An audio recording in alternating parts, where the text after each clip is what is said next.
Howdy, howdy, howdy, Nearly Senior Citizen here. This is just a real quick tossed onto here, no kind of editing at all.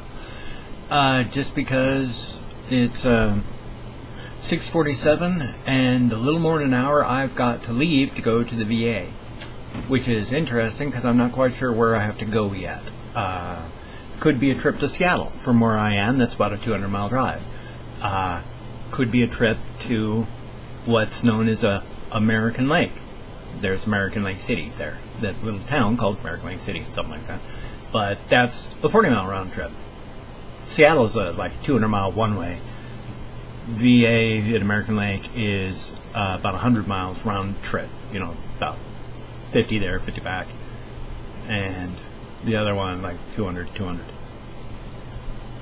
There's a bit of a difference in driving time, obviously, between the two of those. And see, I fall asleep on this side, so my beard gets, I go like this, and so my beard gets pushed up and smushed, and then I got a finger wave on this side, so it curls inward anyway, so it just all kind of goes like that, and then it's like, gosh, what's going on? My beard should go this way.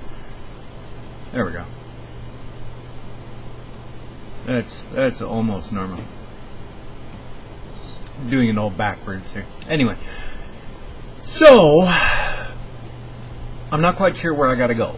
I'm gonna have to wait until 8 o'clock to find out, which means it's going to be just enough time to make it to the American Lake appointment if it's there and I leave at 8. Just enough time to make it. And if it's Seattle, then I gotta call them up and tell them there ain't no way I can make it from here. And then, of course, I'm afraid to drive because I've only got the 4 tires and no spare, and the GoFundMe money isn't going to show up to get me a tire for 2 to 5 business days. Could be Friday. So I got to go out and drive on a car that if the bad tires go out, I'm stuck. And since I don't have a cell phone, I can't even call for help. I'm really kind of worried about this trip I got to make today. And then one last thing before I go. I'm going to fixate on my beard this entire time that I'm doing this, so I'm going to take my hand in just a moment here. Because I'm going to have to do this to finally make myself knock it off. There. That's as good as it's going to get. You can find inspiration in the weirdest things. This is a book that I'm almost done with it. I've read it. Tried to read it several times. The only reason I haven't finished is because it's so good. I don't want to just rush through it, especially since it's like the 5th book in a series. I have the other 4 books, ebooks. I need to read those, but I'm going to read this one first, apparently. So the main character, I find out, the main character of the main series, gone in this one. But one of the new main characters, it's a zombie book. What happens is there's the necrosis filovirus.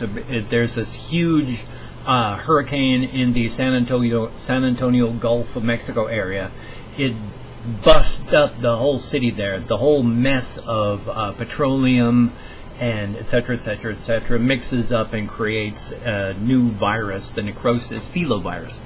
If you get that into your body, the virus just gets straight into your bloodstream, straight to your brain. The fever burns out your cortex. I mean, it's just, you have like 108, 109 degree fevers. I mean, enough that most zombies in the series, they're not actual zombies. They're still alive. They're just called zombies. But just from the disease itself, like 99 zombies will die, and leaving just 1 out of that 100 to go on to live through and become the stage 1 zombie.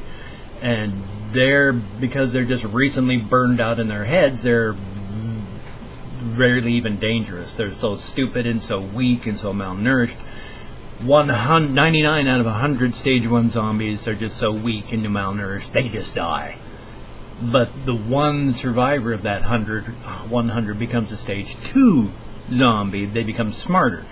Their cortexes are still burnt out. They're getting smarter. They're using what remains of their brains. They're becoming very clever predators, but they're not human anymore because the cerebral cortex is destroyed. And that's what makes us people. Out of that, Still, 99 out of 100 stage 2s will not survive to become a stage 3. Very smart, very feral creatures. And they discover in this one that there's actually, of those 99 that die, one, well, even more of them won't, one stage 3 zombie becomes a stage 4.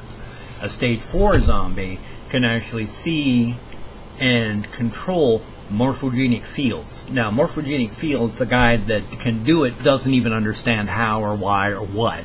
It's just that, you know how like birds, when they're flying, they can keep themselves, you know, in a row. And it's been theorized that it's like a morphogenic field that they can all sense and stay in. He can sense these and control them to the degree that he can almost control any zombie anywhere in the United States. He just has to concentrate long enough and he can locate it through the morphogenic fields. Okay, point being, one of the main characters in this one who is immune to zombie bites, the necrosis filovirus, he's also somewhat crazy and all that, and he's immune, he's been really sick, he's mentally ill. He sees this one doctor that left all the information to create a cure on a thumb drive that he keeps around his neck. Now he sees this doctor all the time that he saw before. The doctor died, so he's always seeing the dead doctor. And the doctor and he are having a conversation where they're trying to figure out about life. And the doctor says to him, he's going, "You have to answer for yourself what your life is worth. It's a journey, Nate. Sometimes it's an easy one, but sometimes it sucks too. Most of the time it sucks. That's the kicker. You can be a coward and never find out what your life is worth, or you can show some moral courage and come up with an answer." Well, and that's true. Oh, come on, book, come on, hand. There we go. That's true. You can either be a coward and go through life and not know what your life is worth, or, you know, if you never have a situation to find out, that's not being a coward, that's just your life has been such that you've never been tested. The doctor in the book also feels that, you know, life, you know, the world is just the rock to test the fragility of man upon. That's what life is for. Now, before this gets too long, I gotta be heading out. I just wanted this to be real quick. You take care. I hope to see y'all later. I hope I don't get stuck out there. I don't have a car. I don't have a phone to ask for help. You take care. I'll see you hopefully not too long later today. And I'll bonk the camera with my sleeping hand and go, I will see you on the flip side. Bloody rest. Hurts. Take care.